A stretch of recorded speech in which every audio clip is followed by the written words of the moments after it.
Welcome back to Ankit's classroom. You all are here because every student deserves an easy learning. और आज के video में हम देखने वाले हैं स्टैंडर्ड 9th का चैप्टर 10 जिसका नाम है ऑर्गन्स ऑफ गवर्नमेंट। इस चैप्टर के अंदर हम देखेंगे कि गवर्नमेंट के कैसे ऐसे मेन ऑर्गन्स है, कैसे ऐसे मेन पिलर्स है जिसकी वजह से गवर्नमेंट बनती है। इतनी बड़ी कंट्री, वर्ल्ड की चाहे कोई भी बड़ी कंट्री हो, पर उसको एक सिस्टमेटिक पैटर्न में आगे लेके जाना, आगे उसको चलाना, उसको अच्छे से मेंटेन रखना बहुत टफ चैलेंज होता है। इस चैप्टर के अंदर हम उन सारी चीजों के बारे में देखेंगे। There are three organs of the government: the legislature, the executive, and the judiciary. Government के बेसिकली तीन मेन ऑर्गन है: legislature, executive and judiciary. In brief समझ लेते हैं कि ये क्या होता है। लेजिस्लेटर यानी कि जो लॉ बनाता है, एग्जीक्यूटिव यानी कि जो लॉ को इंप्लीमेंट करवाता है, और जुडिशरी यानी कि जो लॉ को मेंटेन करवाता है। We shall study in detail the formation of all these three organs of the government, their power, their function and their interpersonal relation. In detail हम लोग सारी चीजें पढ़ेंगे कि गवर्नमेंट के थ्री ऑर्गन क्या काम करते हैं, उनके पास क्या पावर है, उनके क्या फंक्शंस है, और इन सबके आपस में इंटरपर्सनल रिलेशनशिप्स कैसी है। One of the main objective of the nation is to maintain law and order and thereby achieve the welfare of the nation. हर एक कंट्री का एक मेन ऑब्जेक्टिव होता है कि उसके अंदर अच्छे से लॉ को इम्प्लीमेंट किया जाए और उस लॉ एंड ऑर्डर को मेंटेन किया जाए एक देश की भलाई के लिए, and at the same time to nurture and to protect the freedom and fundamental rights of the citizen. और नर्चर करना यानी कि एक बहुत ही अच्छी तरीके से हर एक इंसान के फंडामेंटल राइट्स को, उनके फ्रीडम को प्रोटेक्ट करना कि अपनी कंट्री के अंदर कोई भी प्रॉब्लम आए नहीं। For the progressive development of the state, it is necessary that all the three organs of the government, the legislature, the executive and the judiciary work in mutual unity. और कोई भी country को अच्छे से progressive development दिलवाने के लिए ये तीनों ऑर्गन, कौन कौन से, लेजिस्लेटिव, एग्जीक्यूटिव और जुडिशरी, को यूनिटी में काम करना बहुत ज्यादा जरूरी है। कोऑपरेशन होने चाहिए और कोऑर्डिनेशन होना चाहिए तीनों के अंदर। ऐसा नहीं होना चाहिए कि लेजिस्लेचर ने कोई लॉ बनाया है, एग्जीक्यूटिव कुछ और इंप्लीमेंट कर रहा है, जुडिशरी कोई काम ही नहीं कर रही है। इस तरीके से नहीं होना चाहिए। अगर कोई लॉ बना है तो उसको प्रॉपर्ली एग्जीक्यूट करना होगा और उसके बाद उसको प्रॉपर्ली जुडिशरी के तहत उसको मेंटेन करना होगा। So the government can run in administrative effectively and efficiently. और जब ये तीनों आपस में कोऑर्डिनेशन से काम करेंगे, यूनिटी से काम करेंगे, तभी एक गवर्नमेंट एक अच्छे एडमिनिस्ट्रेशन, इफेक्टिव और एफिशिएंसी के साथ आगे बढ़ेगी। The legislative frame the laws. जो लेजिस्लेचर होता है वो लॉज को बनाता है। The executive implements the frame laws. और एग्जीक्यूटिव जो होता है वो उस लॉ को इम्प्लीमेंट करवाता है। And the judiciary maintain law and order by the punishing the people who violets the law. और जुडिशरी का काम होता है कि कोई भी अगर उस लॉ को तोड़ता है या उस लॉ के खिलाफ कोई काम करता है तो उसको सजा देना।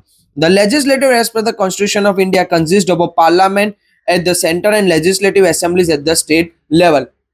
लेजिस्लेचर में क्या क्या इंक्लूड होता है, तो सबसे पहले सेंट्रल लेवल की बात करते हैं इंडिया लेवल पर, तो वो होता है पार्लियामेंट। और स्टेट लेवल पर बात करें तो होती है स्टेट असेंबली यानी कि लेजिस्लेटिव असेंबली, जिसको हम बोलते हैं विधान सभा।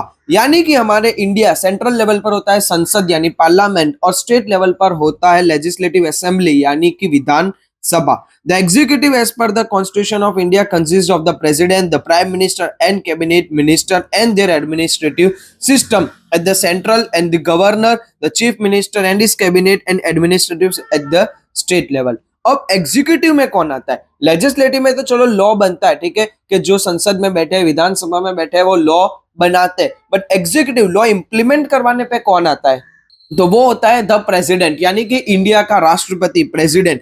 प्राइम मिनिस्टर होते हैं और उनका पूरा कैबिनेट मिनिस्टर और उनका पूरा एडमिनिस्ट्रेटिव सिस्टम पूरे के पूरे सेंट्रल लेवल पर। अगर आप समझे कि कोई ऑर्डर, कोई लॉ आता है जो पूरे इंडिया के लिए, तो वो हर स्टेट में डिक्लेयर करने की जरूरत नहीं है। वहां पर कोई प्राइम मिनिस्टर या प्रेसिडेंट या उनके कोई कैबिनेट मिनिस्टर एक आके पूरे इंडिया के लिए बता देते हैं कि ये लॉ इंप्लीमेंट होगा। फॉर एग्जांपल नोटबंदी हुई, तो नोटबंदी जो हुई है तो वो एक, जैसे हमारे प्राइम मिनिस्टर नरेंद्र मोदी है, तो उन्होंने टेलीविजन पर आकर हर जगह पर बताया था कि नोटबंदी हो गई, तो पूरे इंडिया में एक साथ सबको पता चल गया। बट अगर कोई पर्टिकुलर लॉ है जो सिर्फ और सिर्फ विधानसभा से बनाया गया है, पर्टिकुलर एक स्टेट के लिए, फॉर एग्जांपल सिर्फ गुजरात के लिए कुछ बनाया गया है, तो वो कौन करने आएगा? या तो चीफ मिनिस्टर या फिर गवर्नर या फिर इनके कैबिनेट मिनिस्टर, और इनका स्टेट लेवल का एडमिनिस्ट्रेटिव सिस्टम वहां पर आता है। Where in the judiciary, the Supreme Court is at the top, the middle at the High Court, and the state and the bottom there is a subordinate court, district court, special courts. और judiciary यानी कि इन law and order को maintain करवाने पे सबसे top पर आता है सुप्रीम कोर्ट, उसके बाद हाई कोर्ट्स होते हैं, उसके बाद subordinate court, district court, taluka court, special courts, ये सारी कोर्ट्स होती है। Thus, the judiciary is a separate, independent and organized whole। और जुडिशरी को एक अलग सेपरेट रखा गया है, इंडिपेंडेंट रखा गया है, ऑर्गेनाइज्ड रखा गया है, यानी कि जुडिशरी पे कोई भी प्रेशर होता नहीं है। जुडिशरी को जो सही लगता है वही डिसीजंस आगे जाते हैं, which is completely apart from the legislative and the executive। Judiciary जो है वो लेजिस्लेटिव और एग्जीक्यूटिव से बहुत अलग है और बहुत सेपरेट भी है। लेजिस्लेटिव लॉ बनाता है, एग्जीक्यूटिव इंप्लीमेंट करवाता है, ठीक है, बट उसको मेंटेन किस तरह से करना है वो पूरा जुडिशरी के हाथ में होता है। India is a union of states, no state is completely independent and sovereign. India जो है वो अलग अलग स्टेट से बना हुआ एक यूनियन है, यानी कि बहुत सारे स्टेट्स एक साथ मिला के पूरा इंडिया बनता है, और कोई भी स्टेट कंप्लीटली इंडिपेंडेंट नहीं है, वो सारे के सारे स्टेट सेंट्रल गवर्नमेंट उनको ऑथर करती है। The Indian parliamentary system has divided the two powers according to the principle of division of power between the center and the state, such as legislative and executive is totally interdependent on each other। और इसीलिए Indian parliament पूरे के पूरे दो हिस्सों में बटा हुआ है, एक है स्टेट लेवल, एक है नेशनल लेवल। हमने पहले भी देखा स्टेट लेवल की अगर बात करें तो आता है गवर्नर, चीफ मिनिस्टर, इनके कैबिनेट मिनिस्टर और इनका पूरा administrative system. But national level पर आते हैं प्रेसिडेंट, प्राइम मिनिस्टर, इनके कैबिनेट ऑफ मिनिस्टर और पूरा एडमिनिस्ट्रेटिव सिस्टम, और जो एक दूसरे पर इंटरडिपेंडेंट करते हैं। यानी कि लेजिस्लेटिव यानी कि अगर हम बात करते हैं विधानसभा की या स्टेट गवर्नमेंट की, तो उनको भी कोई लॉ एंड ऑर्डर बनाना हो तो ऊपर इन्फॉर्म करना पड़ता है, यानी कि यहाँ पर कोई भी कंप्लीटली इंडिपेंडेंट नहीं है, सब एक दूसरे पर इंटरडिपेंडेंट करते हैं। Whereas the judiciary is separated, independent and impartial organ। और वहीं पर अगर जुडिशरी की बात करें तो वो एक सेपरेट है, इंडिपेंडेंट और इम्पार्शियल ऑर्गन है, यानी कि वहां पर कोई पार्शियलिटी नहीं होती है, जो जुडिशरी को सही लगता है वही डिसीजंस आते हैं। नेक्स्ट टॉपिक है the principle of division of power. Power को किस हिस्सों में इन लोगों ने बांटा हुआ है। The government carries out the function of the state and these are different from another. Government ने अलग अलग फंक्शंस चलते हैं, अलग अलग फंक्शंस, यानी कि स्टेट किस तरीके से ऑर्गेनाइज रहेगा। जरूरी नहीं है कि जो लॉ गुजरात में हो वो राजस्थान में होगा, महाराष्ट्र में होगा, एमपी यूपी में भी होगा, वहां के लॉ अलग हो सकते हैं, यहाँ के लॉ भी अलग हो सकते हैं। The function of all the three organ of the government are different and all the functions required a certain expertise. हर एक ऑर्गन अपना अपना एक डिफरेंट बोलते हैं ना, एक फंक्शंस लेके आता है, कैरेक्टरिस्टिक्स लेके आता है, उसके लिए डिफरेंट डिफरेंट एक्सपर्ट लोगों की भी जरूरत पड़ती है। All the three organ of the government should be administered by different people and each organ should carry out its own function। Her organ को अलग अलग लोग चलाते हैं, उसको लोग अपनी एक्सपर्टीज के साथ चलाते हैं, और बाद में उसके अंदर अपने अपने ऑर्गन के कुछ फंक्शंस होते हैं। जैसे संसद है तो उसके अपने कुछ रूल्स एंड रेगुलेशन है, उसके अपने फंक्शन है। एग्जीक्यूटिव डिपार्टमेंट है तो भाई उनका कोई अपना एक अलग फंक्शन है, हर के अपने कैरेक्टरिस्टिक्स और फंक्शंस होते हैं। By division of power misuse can be avoided. ठीक है, जिस तरीके से पावर को डिवाइस किया जाता है, ठीक है, कि आपको आपके पास ये पावर है, आपके पास ये पावर है, जैसे पावर को डिसेंट्रलाइज किया जाता है उतना वो एफिशिएंट होता जाता है और मिसयूज पावर का गलत इस्तेमाल कम हो जाता है। It is necessary to divide the power between the three organ of the government in order to make the function of the government easy and efficient. और ये बहुत ज्यादा जरूरी है कि गवर्नमेंट को इन तीन हिस्सों में, तीन ऑर्गन में बांटा जाए। अगर नहीं बांटा जाएगा तो गवर्नमेंट अच्छे से चल पाएगी नहीं। एफिशिएंटली और इफेक्टिव गवर्नमेंट बनाने के लिए ये अच्छे से करना जरूरी है, डिवीजन तीनों ऑर्गन के बीच में। For example, the legislator has the power to formulate laws but some power are so given to the executive. जैसे कि फॉर एग्जाम्पल लेजिस्लेटिव लॉ बनाता है बट उनके पास कुछ पावर है, बट एग्जीक्यूटिव के पास शायद उससे ज्यादा कोई अच्छी पावर होगी। And the judiciary that the legislator can not misuse it's power. और जुडिशरी इसलिए बनाई गई है ताकि लेजिस्लेटर जो लॉ बनाते हैं वो उस लॉ का कोई भी गलत इस्तेमाल करे नहीं। Similarly, the executive is controlled by giving power to the legislative and the judiciary is controlled by giving power to the legislative and the executive। और सेम एग्जीक्यूटिव के पास भी कुछ कंट्रोल्स होते हैं, कुछ पावर्स होती है, बट वो भी मिसयूज नहीं कर सकते क्योंकि लेजिस्लेटिव और जुडिशरी भी उनको क्वेश्चनेबल होते हैं। और सेम जुडिशरी भी अपने पावर मिसयूज नहीं कर सकती है क्योंकि वो ही तो है जो लॉ को मेंटेन करवाएंगे, तो वो बिल्कुल भी लॉ तोड़ सकते नहीं है। फर्स्ट लेजिस्लेटिव के बारे में पढ़ते हैं। India is a republic having a parliamentary democracy. India एक रिपब्लिक है जहां पर हमारे यहाँ पर पार्लियामेंट्री डेमोक्रेसी चलती है, यानी कि यहाँ पर कोई राजा या ऐसा नहीं है, हमारे यहाँ पर वोटिंग्स होती है और बहुत बड़ी डेमोक्रेसी हमारे यहाँ पर है। The representation of the people at the centre is seen in the parliament of end of the state is seen in the legislative assembly. अब जो लोग इसको रिप्रेजेंट करते हैं, यानी कि जो पार्लियामेंट के अंदर मेंबर्स होते हैं, जो पार्लियामेंट के अंदर लोग बैठते हैं, वो अगर हम बात करें सेंट्रल लेवल पर तो वो बैठते हैं पार्लियामेंट में, यानी हमारे दिल्ली राजधानी में। और अगर हम बात करते हैं स्टेट में तो वो होते हैं लेजिस्लेटिव असेंबली, यानी कि विधानसभा के अंदर। The parliament is an important and apex organisation of the nation, और ये एक बहुत ही अहम हिस्सा है हमारे नेशन के लिए, एक गवर्नमेंट चलाने के लिए और एक पूरा देश चलाने के लिए। The Indian parliament consist of the president, the vice president, Rajya Sabha and Lok Sabha. ठीक है, अगर हम बात करें इंडियन पार्लियामेंट में क्या क्या चीजें इंक्लूड होती है या कौन कौन इंक्लूड होता है, तो सबसे पहले प्रेसिडेंट, वाइस प्रेसिडेंट, पूरा का पूरा राज्यसभा, लोकसभा, ये सारा मिलके एक लेजिस्लेचर बनाता है।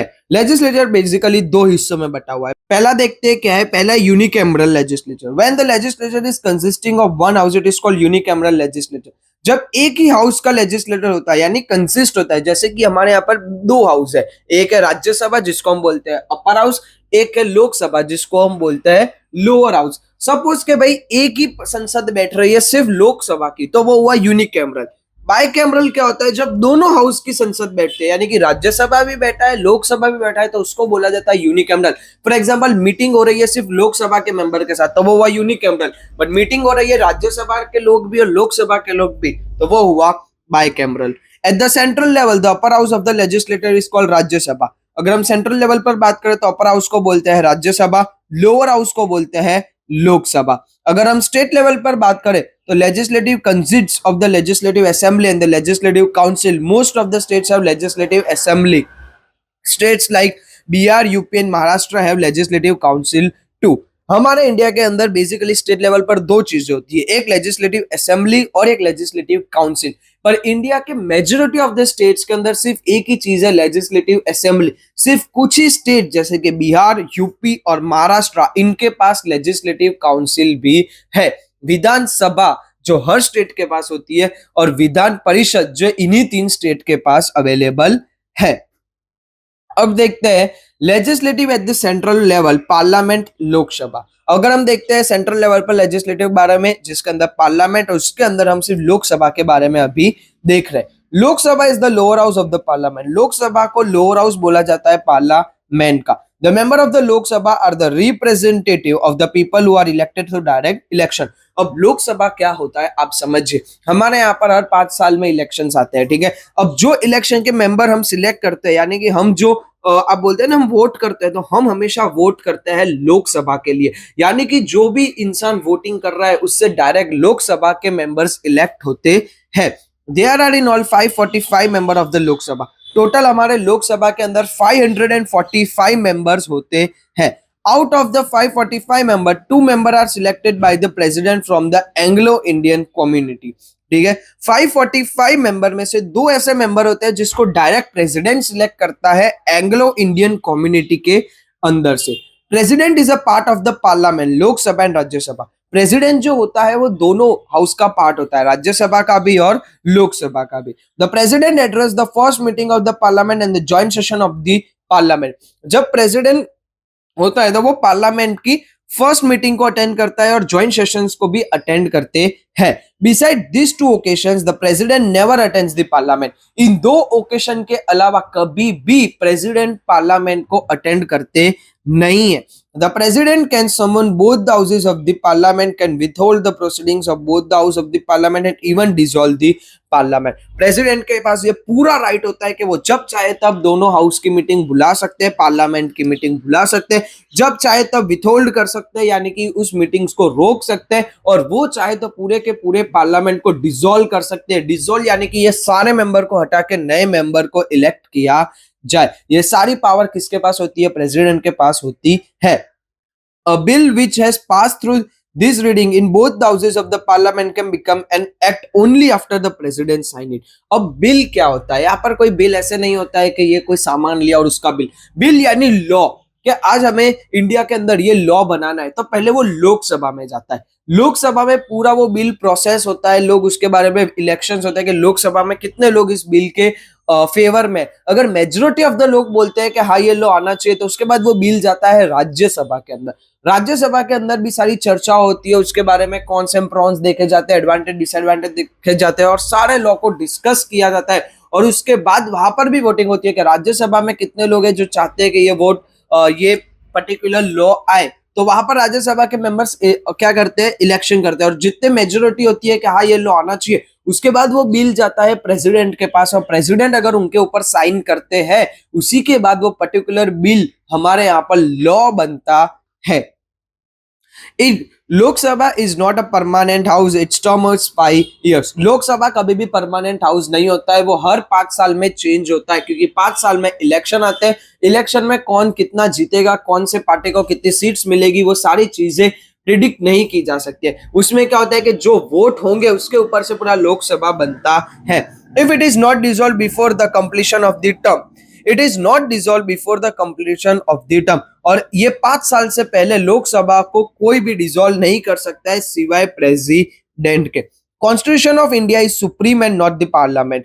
कॉन्स्टिट्यूशन जो है वो हमारा सुप्रीम है, ना कि हमारा पार्लियामेंट। ठीक है, हम कॉन्स्टिट्यूशन के ऊपर पहले भी चैप्टर्स देख चुके हैं। हमारा पूरा का पूरा जो पार्लियामेंट है वो कॉन्स्टिट्यूशन के ऊपर ही चलता है, यानी कि हमारे जितने भी लॉ एंड एक्ट बनेंगे वो सारे कॉन्स्टिट्यूशन के अकॉर्डिंग बनेंगे, ना कि कॉन्स्टिट्यूशन से ऊपर बनेंगे। Hence, the parliament has to enjoy its power within the limit prescribed by the constitution। इसीलिए पार्लियामेंट के पास इतने ही पावर होते हैं जितने कॉन्स्टिट्यूशन के अंदर बताए हुए हैं। If the laws framed by the parliament violates the constitution, they can be challenged in the court। अगर जो हमारा पार्लियामेंट है वो ऐसा कोई लॉ बनाते, ठीक है, जो हमारे कॉन्स्टिट्यूशन के खिलाफ है, तो बाद में हम पूरी की पूरी पार्लियामेंट को भी कोर्ट के अंदर लेके जा सकते हैं कि हमारे इंडिया में एक ऐसा लॉ बना है जो हमारे कॉन्स्टिट्यूशन के खिलाफ है। If the court finds the frame law against the provisions of the constitution, the court can notify the laws। अगर कोर्ट को पता चलता है कि ये कोई गलत लॉ बना है जो हमारे कॉन्स्टिट्यूशन के अकॉर्डिंग नहीं है, तो कोर्ट के पास पूरे राइट होते हैं कि उस लॉ को न्यूटिफाई कर सकते हैं, यानी कि वो लॉ को खत्म कर सकते हैं, डिसलॉ कर सकते हैं। Now qualification for membership of Lok Sabha. Lok Sabha के अंदर मेंबरशिप होने के लिए आपके पास क्या क्वालिफिकेशन होनी चाहिए?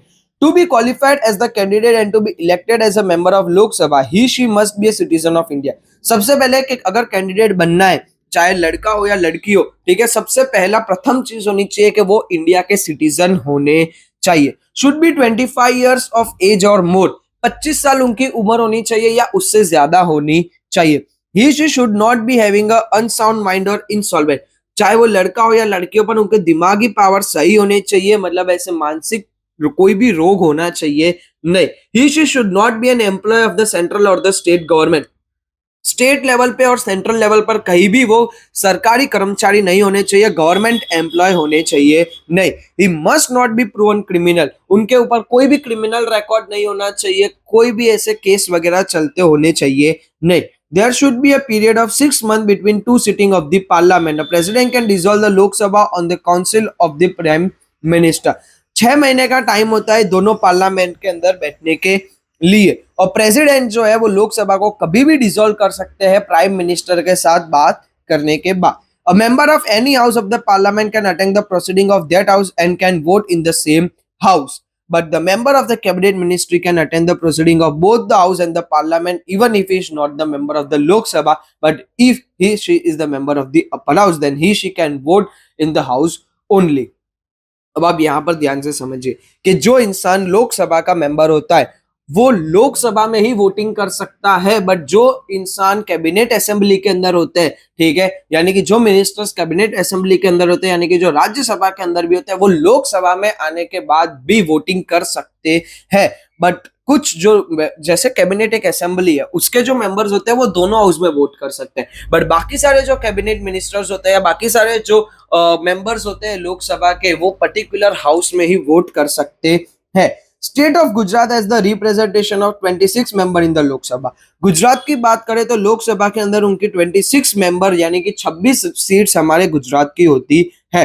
The term of Lok Sabha is of 5 years। Lok Sabha का कितना टर्म है? 5 साल का। But the president can dissolve it before if needed. अगर प्रेसिडेंट को लगता है कि लोकसभा सही से काम नहीं कर रही है तो वो 5 साल से पहले भी लोकसभा को डिसॉल्व कर सकते हैं। In case of national emergency the term of Lok Sabha can be extended for 1 more year। But अगर कोई नेशनल इमरजेंसी आ जाती है, वोटिंग नहीं हो सकती है या कुछ भी ऐसी नेशनल प्रॉब्लम आती है तो लोकसभा को एक और साल बढ़ाया जा सकता है, यानी कि 5 साल की जगह 6 साल हो सकता है। If the president dissolve the parliament it could be challenge in the court.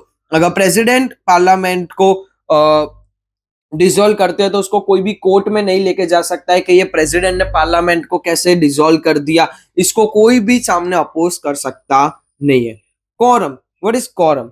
Quorum is the number of member represent in the house of the parliament. ठीक है, कोरम यानी कि कितने पार्लियामेंट के अंदर हाउस में कितने मेंबर्स प्रेजेंट होने चाहिए वो बात चलती है, क्योंकि हर जगह पर हर एक मेंबर प्रेजेंट ऐसा जरूरी नहीं होता है, बट एक मिनिमम क्राइटेरिया होता है कि इतने लोग तो होने ही चाहिए। If the number of member present and working in the house out of the total number of member of that house, अगर हम बात करते हैं कि देखो टोटल कितने 545 मेंबर्स है, ठीक है, तो उसमें से कितने लोगों को लोकसभा में रह के काम करना होगा प्रेजेंट में, तो बात करते हैं लोकसभा के मिनिमम कोरम की, तो शुड बी 1/10।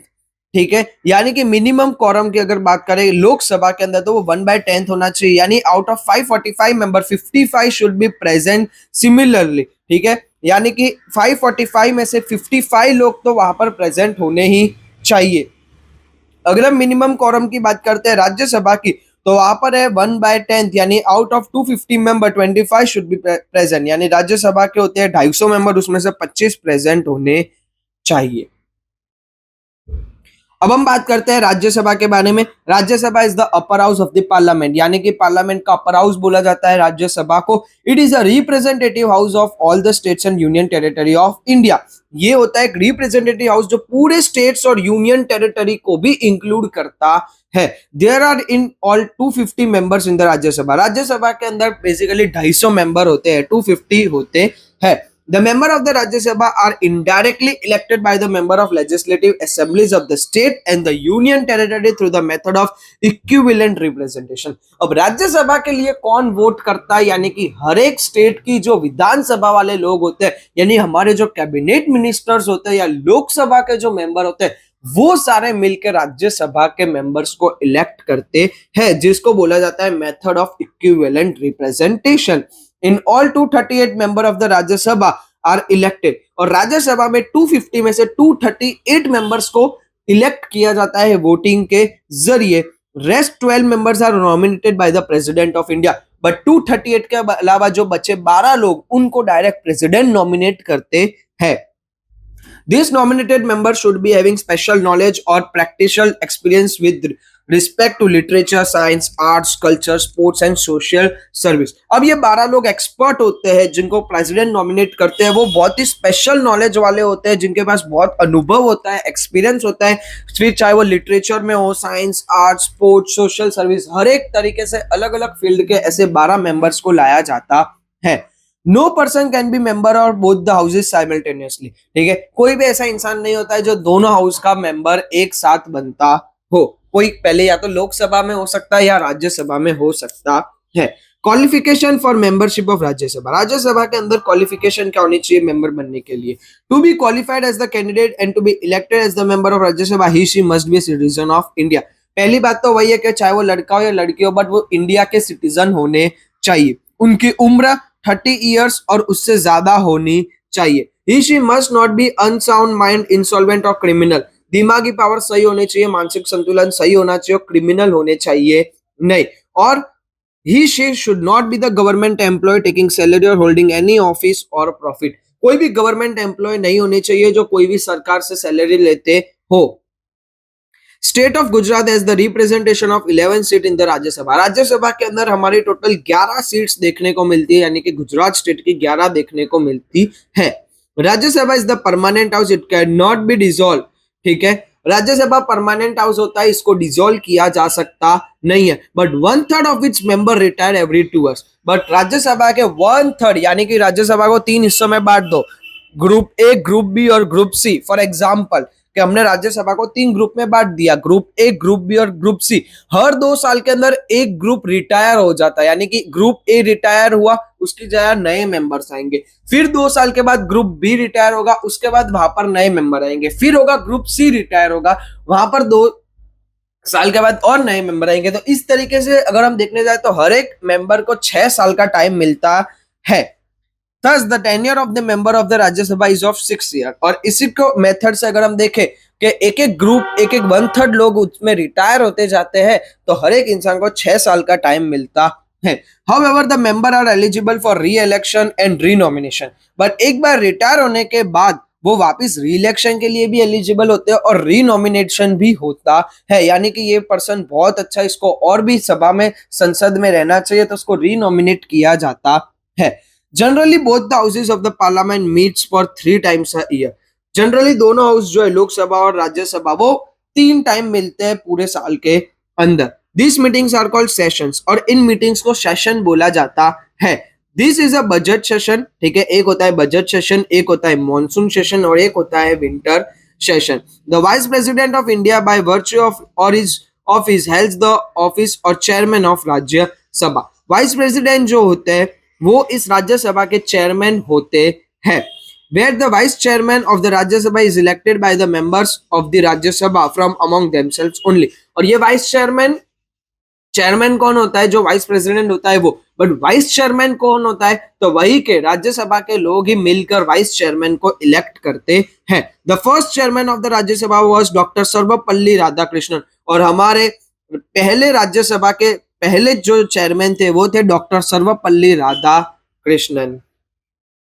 नाउ अब हमारा नेक्स्ट टॉपिक है the speaker of Lok Sabha. Lok Sabha का स्पीकर, यानी आपने देखे होंगे कि संसद में एक इंसान होता है जो हेडफोन्स पहन के ऐसे बैठे होते हैं, ठीक है, जो हर एक इंसान की बात सुनते हैं, उनको बोला जाता है speaker. The main function of the speaker is to see that proceedings of the Lok Sabha get organised in a prescribed form to maintain discipline, order and dignity of the house are the top most function of the speaker.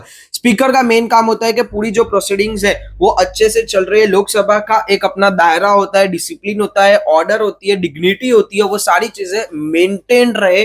कोई भी वहां पर बदतमीजी नहीं होनी चाहिए, कुछ भी गलत नहीं होना चाहिए, और यही मेन टॉप रिस्पॉन्सिबिलिटी होती है स्पीकर की। The member of the Lok Sabha elect their speaker and deputy speaker from among themselves. उन्हीं में से वो लोग मिलकर स्पीकर और डेप्यूटी स्पीकर को इलेक्शन के थ्रू इलेक्ट करते हैं। The speaker presides over the session of the Lok Sabha and maintain and control its functioning. Speaker जो होते हैं उनका काम होता है सेशंस को अच्छे से मेंटेन करना, और जितनी भी हियरिंग्स होती है, जितनी भी बातचीत होती है, उसको अच्छे से फंक्शंस में रखना। The speaker expect discipline from the member in the Lok Sabha. The speaker is the protector of the dignity of the house. His decision in the house are final and conclusive.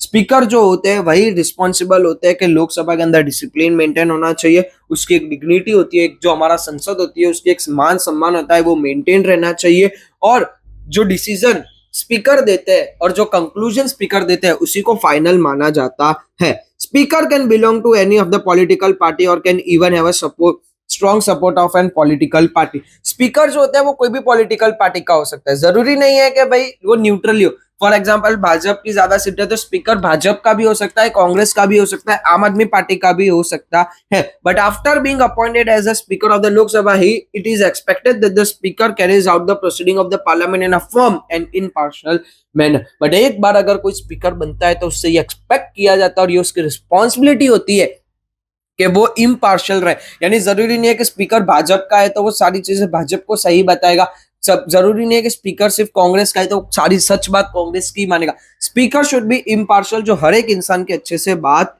सुने। By gaining a majority of the member of the Lok Sabha on a resolution to remove the speaker, with this a speaker can be removed from his post by giving a 14 days notice period। अगर पूरा का पूरा parliament, particular एक house होता है, वो house के member सब लोग मिलके ये बोल रहे हैं कि ये स्पीकर को चेंज करना होगा, ये स्पीकर सही नहीं है, तो मेजोरिटी के साथ वो लोग 14 दिन के नोटिस दे सकते हैं स्पीकर को, और उसके बाद स्पीकर चेंज हो सकते हैं। All the speeches and criticisms in the Lok Sabha is done by addressing the speaker only। कोई भी इंसान लोकसभा में डायरेक्ट किसी को पॉइंट नहीं कर सकता है। फॉर एग्जाम्पल पर्सन एक्स किसी डायरेक्ट पर्सन वाई को नहीं बोल सकता है, उसको डायरेक्ट किसको बोलना पड़ेगा? स्पीकर को, कि ये जो पर्टिकुलर इंसान है हम इसको ये कहना चाहते हैं। यानी कि सारी बात स्पीकर से होती है, कोई भी एक दूसरे से डायरेक्टली बात कर सकता नहीं है। The working in both the houses of the parliament carried out in either Hindi और इंग्लिश। दोनों हाउस हमारे अगर बात करें राज्यसभा लोकसभा तो उनका काम हिंदी और इंग्लिश लैंग्वेज में होता है। But speaker can permit any member of the Lok Sabha to speak his own language in case he does not know English और हिंदी। बट स्पीकर ये अलाउ कर सकते हैं कि अगर कोई मेंबर है जिनको ना हिंदी आती है ना इंग्लिश आती है तो वो खुद की अपनी मातृभाषा के अंदर भी बोल सकते हैं। If any member of the Lok Sabha remain absent for the continuous period of 60 days without informing a speaker, then his seat is declared as vacant. अगर लोकसभा के अंदर कोई मेंबर है जो 60 दिन तक एब्सेंट रह रहा है, नहीं आ रहा है और जिन्होंने अभी तक स्पीकर को इन्फॉर्म नहीं किया है तो उनकी सीट को वेकेंट यानी कि खाली माना जाता है। ना देखते हैं कास्टिंग वोट क्या होता है। During any proceedings of the house there arise any question matter और प्रॉब्लम और डिस्कशन ऑन एनी बिल और act, the decision upon it up to be taken, especially when the number of votes is favor or against the matter are equal in number, then in such condition the speaker can give his deciding vote which is known as casting vote। अगर हम बात करते हैं संसद में एक law आया है, वो लॉ के ऊपर वोटिंग्स होगी, डिस्कशन होगा, सारी चीजें होगी। अब डिस्कशन करने के बाद जब ये पूछा गया कि ये लॉ जो है वो इंप्लीमेंट होना चाहिए या नहीं, तो उस पर 50% लोगों ने बोला हाँ होना चाहिए और 50% लोगों ने बोला नहीं होना चाहिए। तो अब ये जो मैटर है ये 50-50 हो चुका है। तो उस टाइम पर स्पीकर अपना एक वोट देता है और उससे पूरा डिसीजन चेंज होता है, जिसको हम बोलते हैं कास्टिंग वोट। कास्टिंग वोट क्या होता है? जब 50-50 डिसीजन होता है तो स्पीकर अपना वोट देते हैं, उनको बोला जाता है casting vote. Apart from such situation the speaker can not vote. अगर ऐसी कोई सिचुएशन नहीं आती है 50-50 की तो उसके अलावा स्पीकर कभी भी वोट कर सकते नहीं है। Shri Ganesh Vasudev Mavalankar was the first speaker of Lok Sabha. Lok Sabha के सबसे पहले स्पीकर थे Shri Ganesh Vasudev Mavalankar. In the absence of the speaker the proceeding are conducted by the deputy speaker. अगर स्पीकर एब्सेंट होते हैं तो उनके जगह पर डेप्यूटी स्पीकर पूरा मैटर संभालते हैं। In the absence of the speaker and the deputy speaker, the proceeding of the Lok Sabha are conducted by the speaker's panel, consisting of senior experienced and who are familiar with the proceeding of the parliament, expert from different political parties। अगर speaker भी absent है, deputy speaker भी absent है, तो लोकसभा के अंदर एक speakers panel बनाई जाती है जिसके अंदर सीनियर और एक्सपीरियंस लोग होते हैं जिनको पार्लियामेंट के इन सारे स्पीकर्स कैसे होना चाहिए या पार्लियामेंट कैसे काम करना चाहिए वो सारी चीजें पता हो, और इसके अंदर अलग अलग पार्टी के लोग होते हैं। सो ये चैप्टर इस पार्ट तक यहीं पे रखेंगे। नेक्स्ट इस चैप्टर को हम लोग सेकेंड पार्ट में देखेंगे। तब तक आप बताइए आपको वीडियो कैसे लग रहे हैं, लाइक कीजिए, शेयर कीजिए, कमेंट कर दीजिए और बने रहिए अंकित क्लासरूम के साथ। जय हिंद, जय Bharat, thank you very much.